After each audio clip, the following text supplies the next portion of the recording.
Good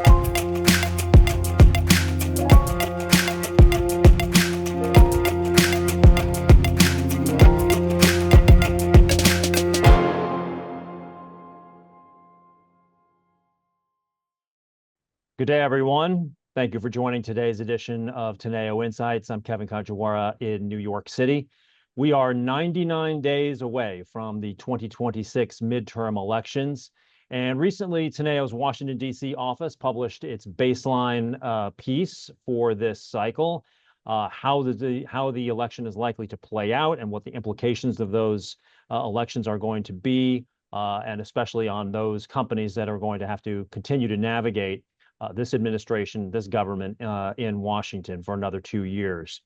I'm joined today by two of my colleagues. Nate Tamarin, who will be familiar to many of you on this call, is a Senior Managing Director in our Washington, D.C. office, where he heads up our government and public affairs offerings. He is a veteran of the Obama administration.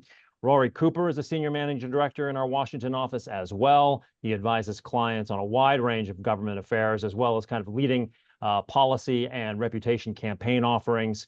His history is on the other side of the aisle. Amongst his other roles, he was the communications director for then House Majority Leader Eric Cantor. He joins the call today for the first time.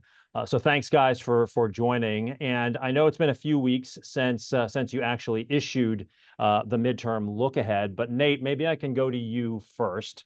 Let's talk a little bit about let's level set and talk a little bit about what you see as the baseline scenario of the midterm outcome, and then we can get into what some of the alternatives are. But let's start with what you're assuming as of today, 99 days out. Sure. Thanks, Kevin. And look, let's start with a little bit of historical context on this, which is the midterm elections traditionally favor the party out of power, the party in Congress that is not represented by the president in the White House. Historically, that can mean anything from a very big majority coming out of these midterms to something very narrow. What we have seen even under the last couple of midterms has been a fairly wild swing. Consistently, what has happened has been there has been a change in party control in at least one chamber. But whether that majority is a wave or whether it is fairly small can really differ. And part of what we're going to talk about today is what are some of the factors that we're going to be tracking that would give us an indication as to whether there is a wave or not. What we can say sitting here in late July of a midterm year is that Democrats are heavily favored to take a majority in the House of Representatives. What the size of that will be, very unclear. There are a lot of things that Republicans have going for them that will mitigate some of the losses that they would potentially be facing otherwise. But on the other hand, both the historical context and some of the structural advantages that Democrats have are just not going to be surmountable by any amount of redistricting or money. The real big question, in addition to the size of the House majority for Democrats, will be whether or not Democrats can take the Senate. Right now, Republicans have a 53-47 advantage in the Senate. If you assume that Democrats are favored to win at least one seat in North Carolina, where Governor Rory Cooper is fairly far ahead, and that they don't lose any seats, which is still a question mark, then they still need to pick up any of the following: Maine, Ohio, Texas, Iowa, Alaska. They have to get 3 seats out of there. That's a fairly big impediment for any party to take on, especially given that all of those states voted Republican, voted for President Trump last time around, and have a fairly solid history of voting Republican in addition. So what we're going to be talking about today is the question of whether or not we can predict whether there will be a wave that is enough for Democrats to get a solid majority in the House, and whether that wave will also be big enough to take them over the top in enough states to win a majority of the Senate. Okay, so just to be clear, our baseline scenario right now is that the Democrats take control of the House, and more likely than not that the Republicans maintain their majority in the Senate. And I think it's fair to say that that's not a controversial call. It is also one that is currently reflected in the prediction markets. I think both Kalshi and Poly Market have a Democratic control of the House in the mid 80s right now, and a sort of mid 50s view on the Republicans controlling the Senate. Let's talk a little bit, and maybe Rory, you could jump in here to start us off. What are some of the key influences right now you see or are monitoring that could influence this outcome one way or another, or what's driving the electorate? Let's talk about issues before we get into some of the candidate elements and money and so on and so forth. Let's talk about the issue. I mean, is it gasoline prices and the cost of living? Is it a referendum on the president, et cetera? Talk about that a little bit, and then we'll get into what the other scenarios might look like. Yeah, thanks, Kevin. You hit the first one, which is gas prices. Every president in our lifetime has been trying to outrun high gas prices. Nobody has ever done it successfully. I filled up my tank yesterday at $4.20 a gallon. Ooh, you're lucky. That people are feeling that, and that's going to continue. I actually look at this midterm very analogous to 2006, where you had war fatigue settling in. You have dissatisfaction with the Republican president.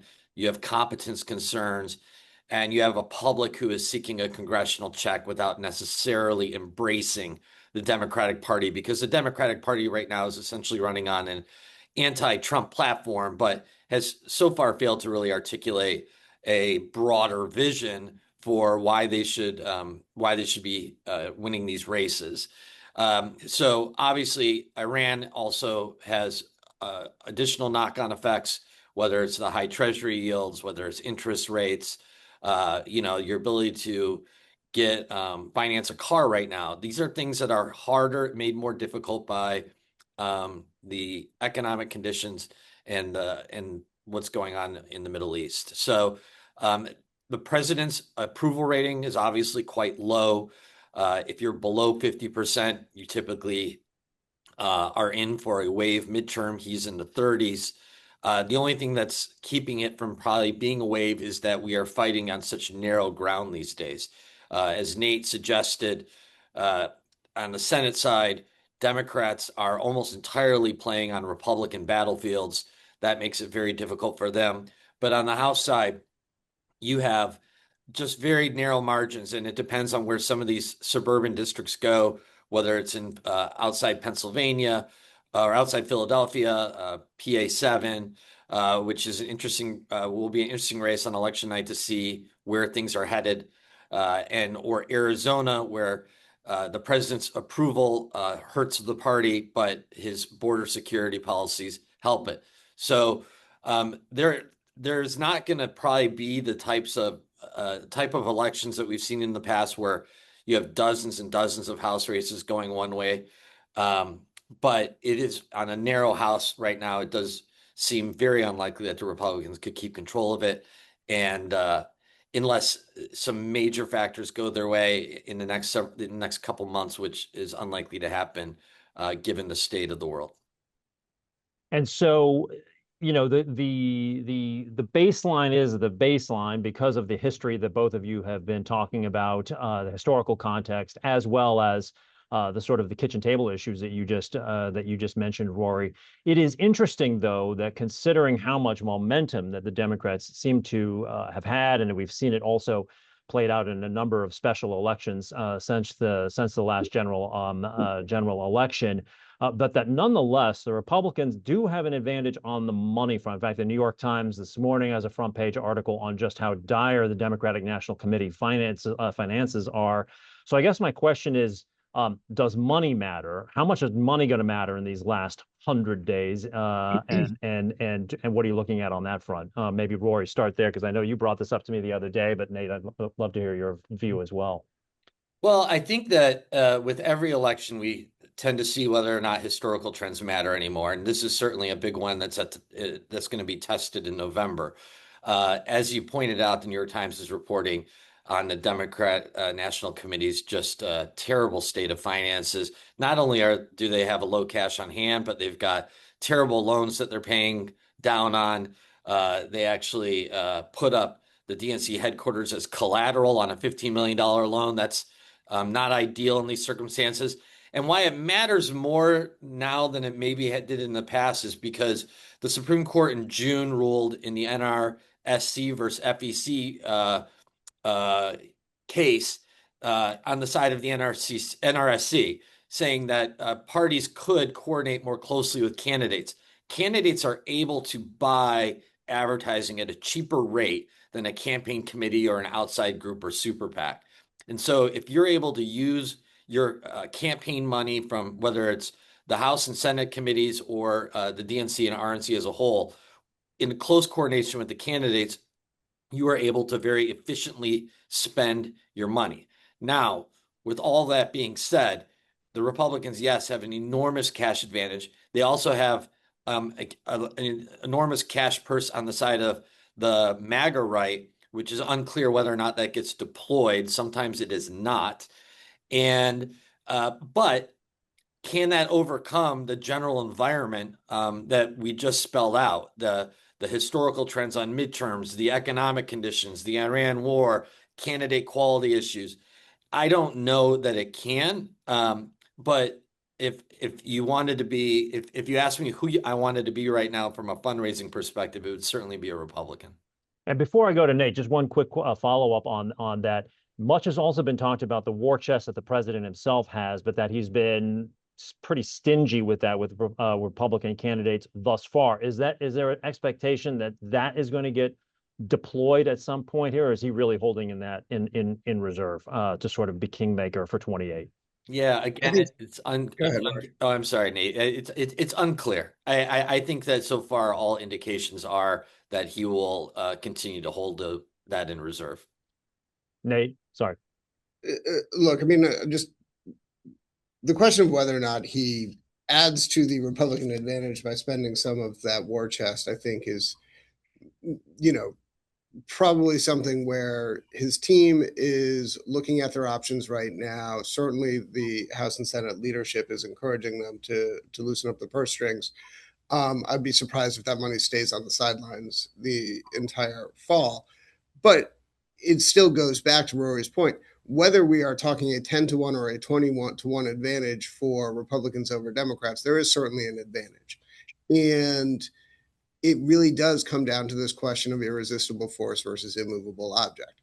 Can what amounts to an enormous advantage on money and resources combined with an advantage on redistricting really offset the structural advantages that Democrats have when it comes to the president's low polling numbers, the generic ballot attitude between Republicans and Democrats right now, a motivated base on the Democratic side versus a fairly unmotivated base on the Republican side, and voters' overall opinions on the economy. In all likelihood, what it means is that what we're going to face is less of a wave than we would have faced otherwise, that we are going to face a smaller majority for Democrats than we would have otherwise, but it won't fundamentally change the chances that Democrats have of taking the majority in the House. Where it really could come in is on the Senate side, right? Because this is where having not unlimited, but really strong advantage in resources will allow Republicans to play, for instance, in a state like Michigan, no matter who the nominee is on the Democratic side, to go on offense rather than just playing defense, to force Democrats to split some of their money just to hold on to a seat rather than just going after, say, Republican seats. Whether that ends up making a difference in an environment like this, obviously 99 days out is still a long way to go, but it's certainly going to make, to Rory's point, Republicans happier about the position that they are in from a financial perspective than Democrats are, and certainly happier than they would have been in other midterm election scenarios.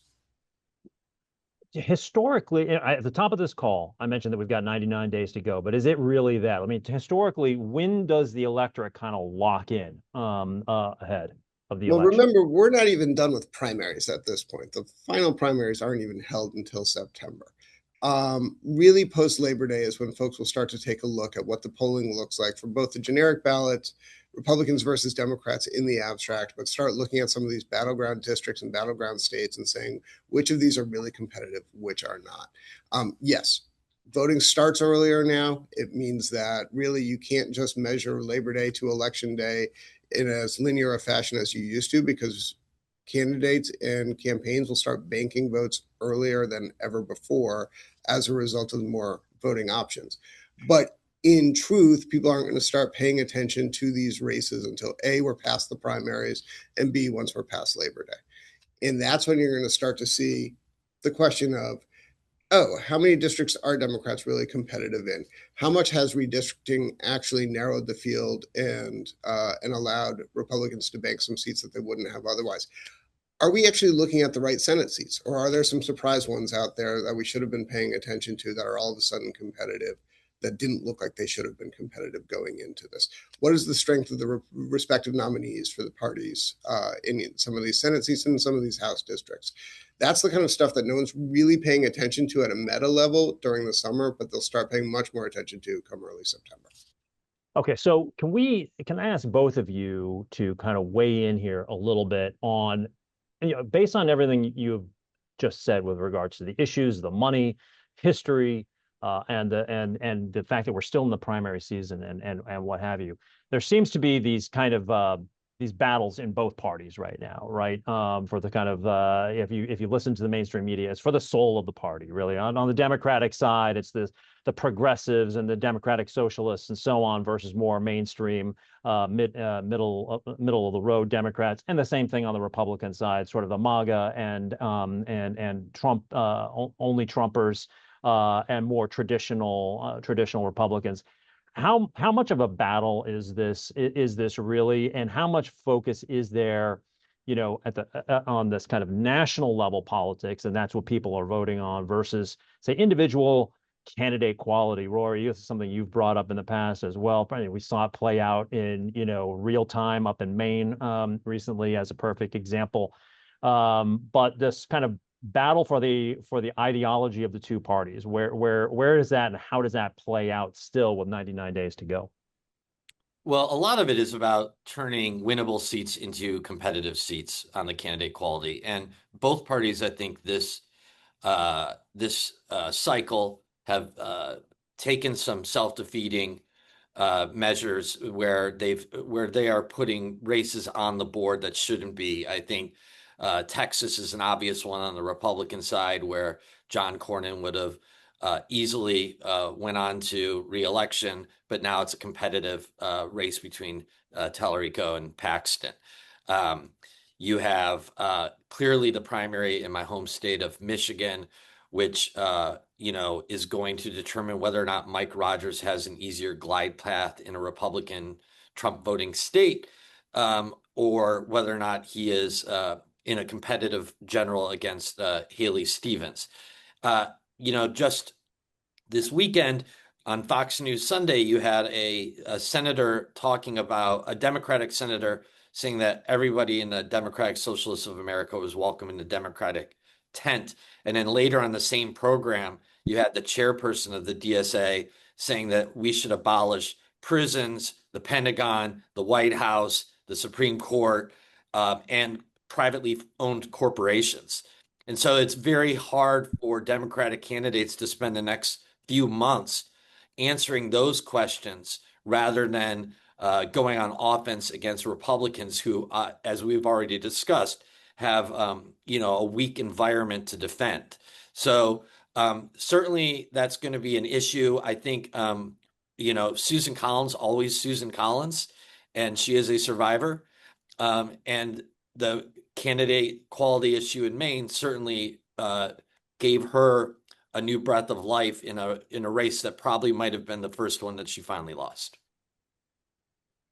So Nate, would love you to weigh in on this as well. But having said everything, probably the careful listener can discern what the other scenarios might be and what their likelihood would be. But just to kind of come full circle here on what our thinking is, maybe you could quickly run through what the other scenarios that could play out in the midterms are, and what their relative likelihoods are, and why, and what you're watching that would make one or more of them emerge. Yeah, so I think, look, the way we look at this is there are four scenarios that are really worth keeping an eye on. The first, and which I think is the most likely, is a fairly narrow Democratic majority in the House, Republicans maintaining a narrow majority in the Senate. Second is a fairly wide, and this is in the case of a wave, Democratic majority in the House, Republicans continue to maintain a majority in the Senate. Third is a Democratic wave that is big enough to both give the Democrats a fairly sizable majority in the House and enough to pull over Democrats in the Senate to get a narrow majority. And the fourth, and I think least likely of all of these, is Republicans maintaining narrow majorities in the House and in the Senate. And so if we look at each of these in order, putting the fourth one aside for now, because that fundamentally represents the status quo, I think that other than a complete reckoning in the Democratic Party for not having been able to salvage even one chamber, from a governing perspective, that's really not going to represent much of a change from what we have right now. But if you look at the scenarios across each of those first three, with Democrats taking a majority in at least the House, size still TBD, what you've got is, in descending order, a narrow majority still means that a lot of the governing is happening out of the White House and the executive branch. You've got Democrats with the position to begin oversight investigations and really put the screws not just to the Trump administration, but to some of the companies and private sector actors that have been working with the Trump administration. You've got probably in that case a situation where the Progressive Caucus becomes much more difficult for Hakeem Jeffries and the House leadership to navigate, similar to how Speaker Johnson has had to navigate a fairly thorny subset of his caucus within this Congress. You've got an increasing likelihood of shutdowns, and you've got leadership challenges on the Republican side in both the House and the Senate. I think if you look at a Democratic majority and still a Democratic or still a Republican Senate majority, but a Democratic majority on the House that is bigger through a wave election, you've got more breathing room for Hakeem Jeffries, more flexibility to focus on some of the affordability messaging legislation that a lot of that caucus would like to do. Still a focus on investigations. You've got a much more of a likelihood in that wave scenario where Speaker Johnson is ousted and other House Republican leaders are in favor of others within the caucus. But you're still not getting much by way of legislation passed, just given the realities. Finally, if you've got a Democratic majority in both the House and the Senate, there you've got not just Democrats with an ability to pass legislation, even if they expect a veto out of the president, but you've got also impeachment pressures are going to increase in this scenario. Again, not likely that they actually get to the point of removal, very unlikely, in fact, but the party base will put expectations down. You've got pressure on not just Mike Johnson, but John Thune to step down. You've got extraordinary limits on Trump appointments, just given the Senate's confirmation powers. And again, you've got this kind of now unified ability to look at oversight from both the House and the Senate, which is going to put pressure not just on the administration, but on the companies that have been working with the administration over time. So, Rory, given everything that Nate just said, but let's assume for a moment that the Democrats are going to take control of at least one of the houses. Size, again, remains unknown, but one, possibly both. So let's start talking about what the implications of that are for the next couple of years. So what immediately and sort of inarguably becomes front and center in this scenario? Well, on the House side, it's going to be oversight, as Nate suggested. The It will be Hakeem Jeffries in his best interest to have strong chairs on the oversight committee, on ENC, Energy and Commerce, on some of the committees that are going to be front and center on investigating, frankly, the relationship between President Trump and certain industries, the relationships between him and other political entities. Um, so you can imagine a scenario where most uh, committee hearings are focused on pulling people in to testify, especially in industries that have been front and center to policymaking over the first 2 years of his term. It is probably likely that the Trump administration drags its heels on officials going up to the Hill, which means that chairman will be looking for other people to be testifying. On the Senate side, if it's a narrow Republican hold, as we are currently foreseeing, what that means is that companies can expect the same type of nominees to continue to get through the Senate. The Senate becomes a fast track for President Trump's appointees as well as for the judiciary. And so that is going to become the outcome. The favorable outcome for Republicans will be that the Senate just churns out the people that can support the president within the administration and within the judiciary. Nate, can you pick up on this as well? Anything you would add? Yeah. I think the piece of this that I think, especially from a private sector perspective, and where we're having conversations already with some clients, and I should emphasize, not every client, is the awareness that the biggest impact of a change in control from Republican to Democrat on the House side, putting aside the Senate, is the new ability that Democrats will have to conduct oversight investigations. And this will be true whether they have a 3-seat majority or a 30-seat majority. The investigation powers are significant. They are going to be expansive. And because Democrats have learned lessons from the first Trump administration and what happened the last time they took a majority, they're going to be faster moving this time, and they're going to be broader in where their targets are. And again, this isn't to be alarmist about this, and this isn't to cast judgment on it. It is to say that the reality of Democrats taking on a majority will probably be felt less in policy because they will still only control 1 or 2 chambers and still not have a president of their own party. But it is to say that those investigation powers will first be focused at the Trump family, the Trump administration, senior leadership within the White House and the cabinet agencies, but understanding that they will run into roadblocks there, it will expand beyond to include the private sector. And this is where we are talking to clients about preparation now. We are talking about the need to understand where you sit in terms of vulnerabilities, to understand what your internal processes are for aligning your legal, your communications, your government affairs strategy, to begin preparing early so that you can know how you want to approach responding to the potential for inquiries under this majority when you've got the luxury of some space and time, as opposed to doing it when the time pressure increases come early next year.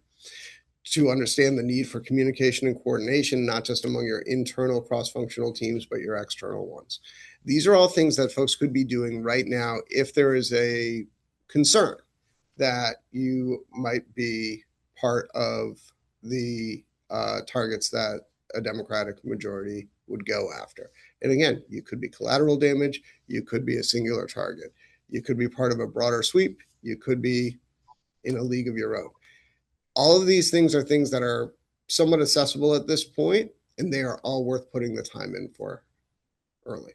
And so I understand that you're giving sort of general best practices kind of recommendation there. But is it fair to say that, say, industries that have been very much of the focus of this administration, and companies that have been highly aligned or have endeavored to really push their agenda, are the ones that probably need to take the sharpest look at exactly what you're talking about? Or, I mean, that would seem intuitive, but I just want to understand. Yeah, I think that's right. And look, this in many ways, Democrats have already sent early signals, whether it is from a ranking member on a committee or from senators who are interested in a particular issue. They have been communicating clearly from the beginning through letters to these companies, through letters to these agencies, what they are interested in, who they are interested in.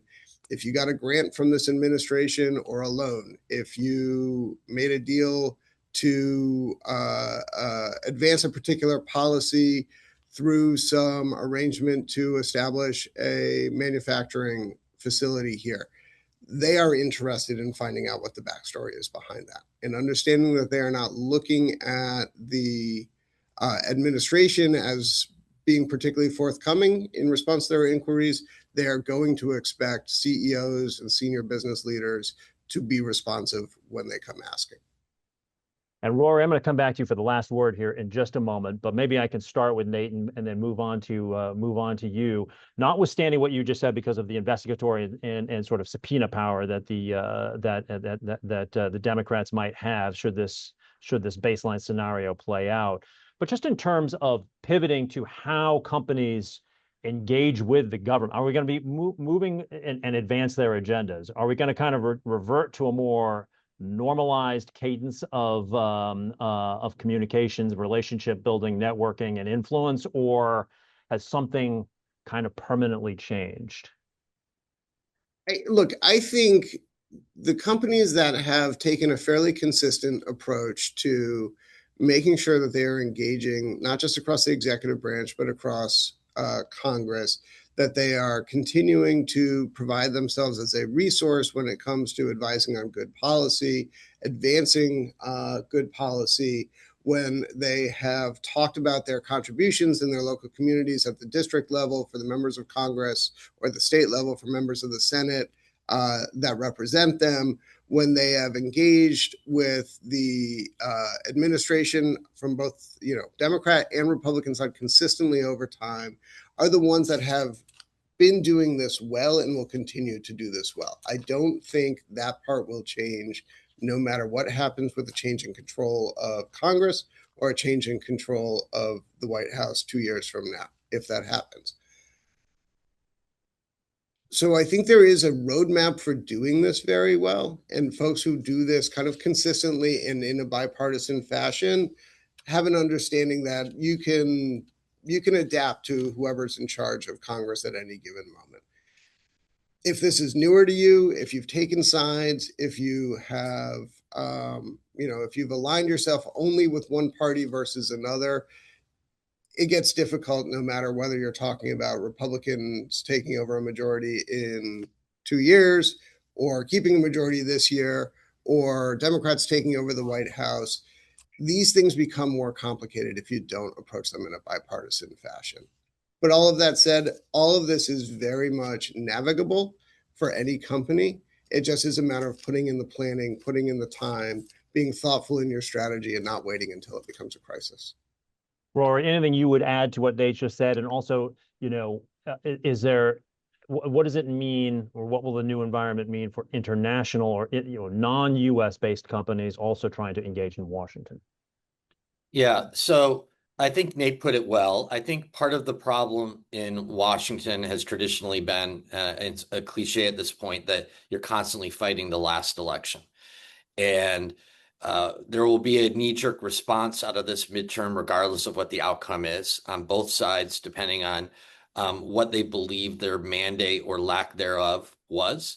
I think that from an international perspective, you are going to have companies who are trying to now understand whether or not there has been a major shift in how they have to pursue relationships in Washington and assert their own reputations and agenda. I think that, to Nate's point, the correct course is to continue to have a more stabilized communications approach to Washington that does not put yourself dependent on one election or the other. And I think the one thing that we have not really discussed, but is the elephant in the room, which is that right after this midterm, you essentially move into a presidential cycle. And that presidential cycle is going to begin sooner for the Democrats, more likely than the Republicans, because you're going to have such a crowded primary field. And as they say, every senator looks in the mirror and sees a president looking back at them. And so you are going to have a lot of senators and members of the House who have it in their own interests to do and say things that might be harder to predict before this election than based off of the environment that comes after it. So rather than trying to have a perfect read on the tea leaves of what comes after this, the ideal scenario is that you are doing all the preparation needed so that the midterm election outcome is really not that destabilizing for you at all, because you are ready one way or the other. So I want to ask you one final question, and I, at the risk of putting the cart before the horse here, as you both pointed out, we've got 99 days to go. The primaries aren't over, and we don't have an outcome as yet. But Rory, traditionally, after the midterms of a second-term president, that president oftentimes starts to really think about legacy, turns more to foreign policy, and tries to get a Nobel Prize, et cetera. And becomes a lame duck, essentially. And in some ways, this president has started to act like that earlier this year, even. But this president is obviously idiosyncratic and sui generis, to say the least. So I guess, what do you expect out of this administration after the midterms? Are they going to act like a traditional post-midterm second-term president, or not? No, no. I mean, we can't. Why start now? I don't believe that they will be acting in any traditional sense of the word. I think that clearly it's pretty obvious to see that there is the tension in the base between whether or not they want J.D. Vance or Marco Rubio to be the successor to President Trump. I think that it's also a little bit silly 4 years out to say that those are the only two names that are going to be on the Republican side. And again, the outcome of this election may change those circumstances. I think President Trump is going to continue to do what President Trump does, which is center himself around executive orders that are, that his administration can carry out as much of his agenda as possible, and push right to the line of the judicial consent. And then when he gets pushed back on by the judges, he'll move on to another issue. But if you look at right now, there are a lot of things that the president could be doing to be making this environment better for Republicans candidates in the House and the Senate. And he's pursuing the SAVE Act, which does not have the votes in the Senate, and using all of his oxygen for that. So it's hard to determine what his focus will be after, but we can all agree it's not going to be traditional. Well, guys, thank you very much. I really appreciate it. To our audience, a couple of final points here. Number one, at the top of the call, I referenced our 2026 midterm look ahead that was put out by these two gentlemen and their staff. If you have not seen that and would like to, please reach out to us at Teneo Insights at teneo.com, and we can get it to you. Secondly, this is the first in what will be a series through the midterms and in the aftermath. We will be bringing some of our outside advisors, former elected officials, onto the call as well, and explore more of these issues in depth. But for now, we've set the essential table for what things look like nearly 100 days out from the midterm. So until next time, I want to thank Nate Tamarin and Rory Cooper for joining me today, and thank all of you for joining us. Until next time, I'm Kevin Kajiwara in New York. Have a great day.